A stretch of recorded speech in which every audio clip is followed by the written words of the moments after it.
આ ભંડારો જે વાત હતી અમારી પરંપરા પ્રમાણે બાપુ ભંડારો નક્કી થાય, બરાબર છે. પણ કરીએ ન કરીએ એ પણ ચાલે.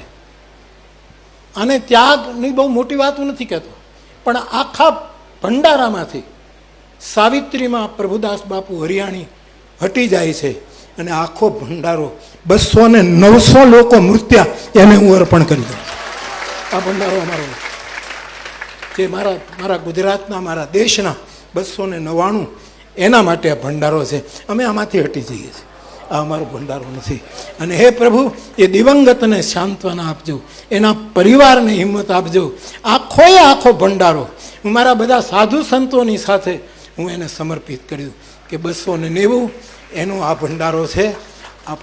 આપણી કોઈ પહેલી વાત નથી, એટલે આખો ભંડારો હું એમને અર્પણ કરું. અને તેથી આ મંચ ઉપર હવે કોઈ પ્રોગ્રામ નહીં થાય, અહીંયા બધું પૂરું થાય. હા, સંતવાણી હું ગાઈ લઉં.